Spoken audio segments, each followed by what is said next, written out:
Right ఇక breaking news చూస్తున్నాం. ప్రస్తుతం వాయుగుండం కళింగపట్నానికి తూర్పుగా 270 కిలోమీటర్ల దూరాన కేంద్రీకృతమై ఉంది.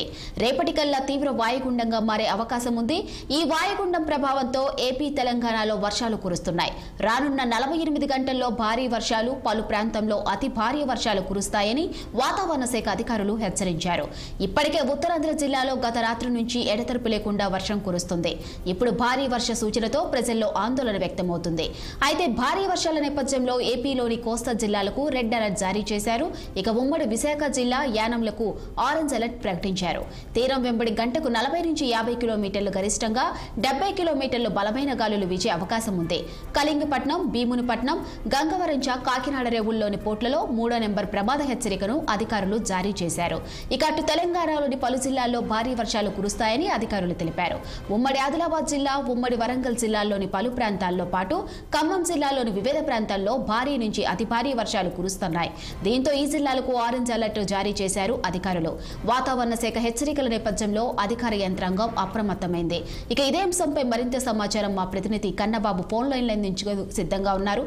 చెప్పండి కన్నబాబు, వాయుగుండం నేపథ్యంలో అధికారులు హెచ్చరికలు జారీ చేశారు. దీనిపై పూర్తి డీటెయిల్స్ ఏంటి?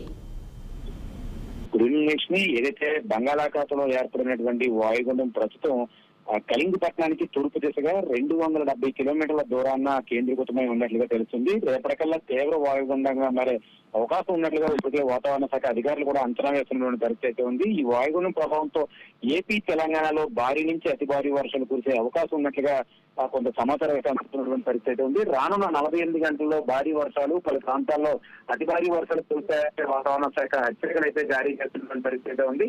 ఇప్పుడు ఈ ఉత్తరాంధ్ర జిల్లాలో గత అర్ధరాత్రి నుంచి ఎడతెరపు లేకుండా భారీ వర్షాలు కురుస్తున్నటువంటి ఆ పరిస్థితి కూడా మనకు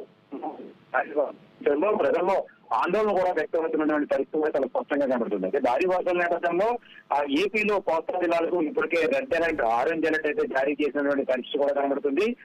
ఉమ్మడి విశాఖ జిల్లా యానాములకు ఆరెంజ్ అలర్ట్ అయితే ప్రకటించారు. తీరం వెంబడి గంటకి 40 నుంచి 50 కిలోమీటర్ల వేగంతో గరిష్టంగా 70 కిలోమీటర్ల వేగం బలమైనటువంటి గాలులు వీచే అవకాశం ఉన్నట్టుగా కూడా తెలుస్తుంది. కళింగపట్నం, భీమునిపట్నం, గంగవరం, కాకినాడ రేవుల్లో అయితే పోర్టులో 3వ నెంబర్ ప్రమాద హెచ్చరికలు అయితే జారీ చేసినటువంటి ఆ పరిస్థితి కూడా చాలా స్పష్టంగా కనబడుతుంది. ఇటు తెలంగాణలో కూడా పలు జిల్లాల్లో భారీ వర్షాలు కురుస్తాయని అధికారులు అయితే పరిస్థితి ఉంది. ఉమ్మడి ఆదిలాబాద్ జిల్లాకు సంబంధించి ఉమ్మడి వరంగల్ జిల్లాలోని పలు ప్రాంతాల్లో తో పాటు కూడా ఖమ్మం జిల్లాలోని వివిధ ప్రాంతాల్లో భారీ నుంచి అతి భారీ వర్షాలు కురిసే అవకాశం ఉండడంతో దీంతో జిల్లాలోని ఆరెంజ్ అలర్ట్ కూడా జారీ చేసినటువంటి పరిస్థితి కూడా కనబడుతుంది. అయితే అధికారులు వాతావరణ శాఖ హెచ్చరికల నేపథ్యంలో అధికార యంత్రాంగం అంతా కూడా ఇప్పటికే అప్రమత్తమైనటువంటి పరిస్థితి కూడా కనబడుతుంది. ఈ పరిస్థితి చూసుకుంటే కనుక ఏదైతే ఉత్తరాంధ్ర జిల్లాల మీద ఈ ప్రభావం, అంటే ఈ వర్ష ప్రభావం, వాయుగుండ ప్రభావం ఎక్కువగా ఉండే అవకాశం ఉంది కాబట్టి రేపు ఎల్లుండి కూడా స్కూళ్లు సెలవు ప్రకటించే ఆలోచన దిశగా ఇప్పటికే జిల్లా యంత్రాంగం కూడా కలుగుతున్నటువంటి పరిస్థితి ఉంది. అయితే లోతట్టు ప్రాంతాల్లో ఉన్నటువంటి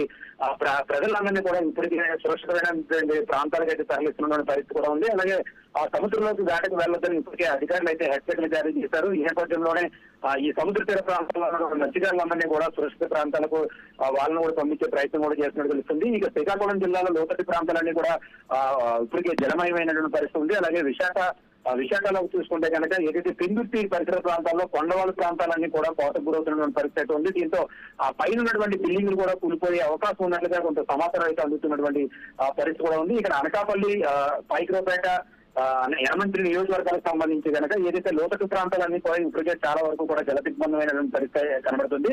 అల్లూరు జిల్లాలో అయితే ఇప్పటికే ప్రమాదాన్ని లోయలోకి భారీ వర్షాల నేపథ్యంలో ఆ లోయలో పడినట్టుగా కొంత సమాచారం అయితే ఉంటుంది. అందులో కొంతమందికి అయితే గాయాలైనట్టుగా కూడా తెలుస్తున్నటువంటి పరిస్థితి కూడా కనబడుతుంది. శ్రీకాకుళంలో ఉదయం నుంచి కురుస్తున్నటువంటి ఎడతెరుపు లేకుండా కురుస్తున్నటువంటి భారీ వర్షాలకు వాదులో ఏకంగా ఒక వెహికల్, అంటే సరుకులు తీసుకొచ్చే ఒక వెహికల్ కూడా కొట్టుకుపోయినటువంటి పరిస్థితి కూడా మనం చాలా స్పష్టంగా చూస్తున్నాము. అయితే విశాఖ వ్యాప్తంగా నిన్న అర్ధరాత్రి నుంచి కురుస్తున్నటువంటి భారీ వర్షాలకు లోతట్టు ప్రాంతాలన్నీ కూడా జలమయమైపోయి ప్రజలంతా కూడా చాలా ఇబ్బందులు గురవుతున్నటువంటి పరిస్థితి ఉంది. మరో 2 రోజుల పాటు కూడా ఎదురుగాలులతో కూడినటువంటి భారీ వర్షాలు కురిసే అవకాశం ఉంది కాబట్టి ప్రజలందరూ కూడా కొంత అప్రమత్తంగా ఉండాలని అయితే ఇప్పటికే అధికారులు అయితే సూచిస్తున్నటువంటి పరిస్థితి కనబడుతుంది. ఇప్పటికే టోల్ ఫ్రీ నంబర్లో ఆ కంట్రోల్ ఏర్పాటు చేశారు. ఎవరైనా జీవీఎంసీ పరిధిలో ఎక్కడైనా ఎటువంటి ఘటనలు ఏదైనా జరిగితే కనుక ఖచ్చితంగా జిల్లా యంత్రాంగానికి అప్రమత్తం చేయాలంటే కూడా చెప్పినటువంటి పరిస్థితి కూడా చాలా స్పష్టంగా కనబడుతుంది. ఇక ఏదైతే రూరల్ ప్రాంతాల్లో చూసుకుంటే కనుక ఏజెన్సీ ప్రాంతాల్లో, ఎగువ ప్రాంతాల్లో కురుస్తున్నటువంటి భారీ వర్షాలు ఏవైతే ఉన్నాయో ఆ వరద ముంపుకు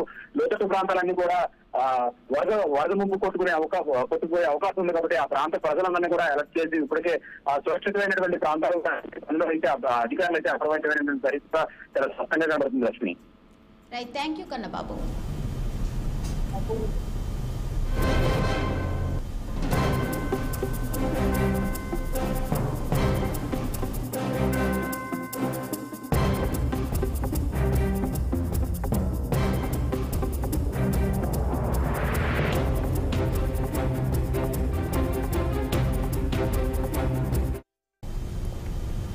వరద నష్టంపై